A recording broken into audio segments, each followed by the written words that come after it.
Friends, నేను మీ సీతాశ్రీ. ఇవాళ మన రెసిపీ వచ్చేసి పాలక్ పన్నీర్ కర్రీ. చపాతీలోకి, పుల్కాలోకి, దేనిలోకైనా సూపర్ గా ఉంటది. నేను చెప్పిన కొలతలతో నేను చెప్పిన విధంగా చేసుకోండి. వెళ్ళిపోదాం రండి వీడియోలోకి. ఇలా వేడి నీళ్ళు పెట్టుకొని ముందుగా వేడి నీళ్ళు మరిగినాక 2 గంటలు పాలకూర వేడి నీళ్ళలో పెట్టేసుకుందాం. పాలకూర శుభ్రంగా ఇలా వేడి నీళ్ళలో వేసుకొని బాగా ఉడికించుకోవాలి. 2-3 నిమిషాలు ఉడికిపోయింది. స్టవ్ ఆఫ్ చేసుకుని ఇది వడగట్టుకుందాం.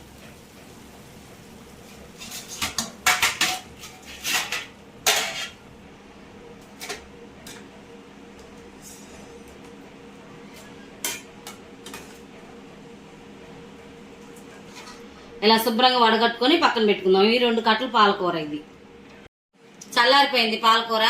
ఇంక ఇది మిక్సీకి వేసుకుందాం.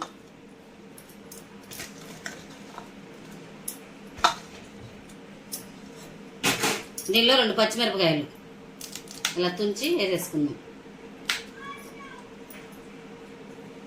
కొద్దిగా వాటర్ వేసుకొని మెత్తగా పేస్ట్ చేసుకుందాం. ఇలా పేస్ట్ చేసి పక్కన పెట్టుకోవాలి. ఇంకా పొయ్యి ముట్టించి గిన్నె పెట్టుకొని గిన్నెలో 4 చెంచాలు ఆయిల్ వేసాను.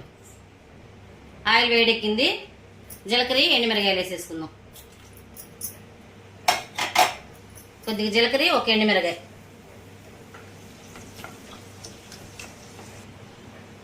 జీలకర్ర వేగింది. ఒక మీడియం సైజ్ ఉల్లిపాయ ఇలా సన్నగా కట్ చేసుకొని వేసేసుకుందాం.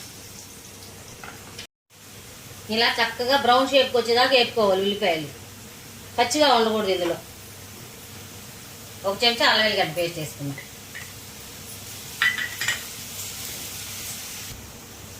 అల్లం చిల్లిపాయ పేస్ట్ కూడా వేగిపోయింది. ఇప్పుడు పేస్ట్ చేసుకున్న పాలకూర వేసేసుకుందాం.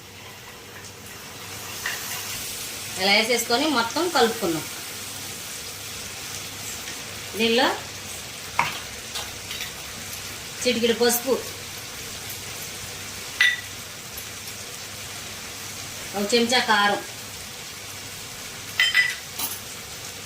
1 అర చెంచా జీలకర్ర పొడి, 1 చెంచా ధనియాల పొడి,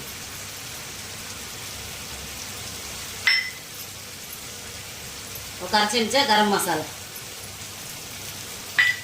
ఇవన్నీ వేసుకొని బాగా కలుపుకుందాం.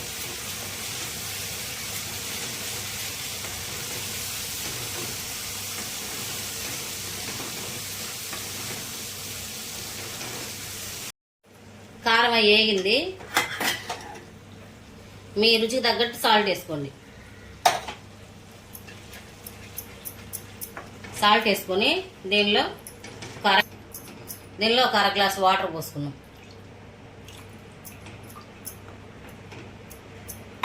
దీన్ని బాగా మళ్ళీ 2-3 నిమిషాలు మరిగించుకుందాం. ఆయిల్ అంతా చక్కగా పైకి తేలుతుంది.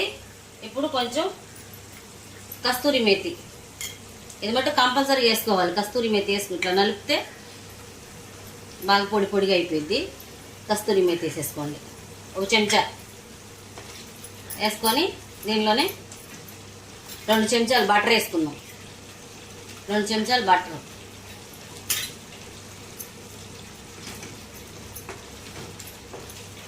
ఈ బటర్ కరిగేదాకా కరిగించుకుందాం.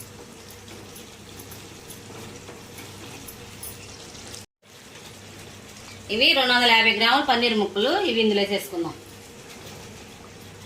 కొంతమంది ఏపు కూడా వేసుకుంటారు.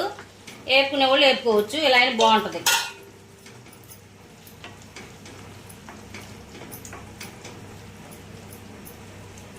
దీన్ని 1-2 నిమిషాలు ఉడకనిద్దాం. కొంచెం మళ్ళీ బటర్ వేసుకుందాం. బటర్ కానీ నెయ్యి ఉంటే నెయ్యి కూడా వేసుకోవచ్చు.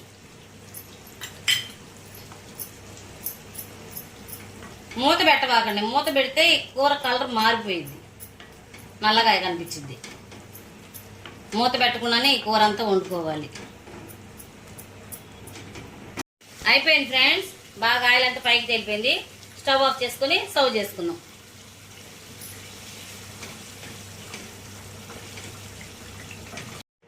అయిపోయింది ఫ్రెండ్స్, పాలక్ పన్నీర్ కర్రీ.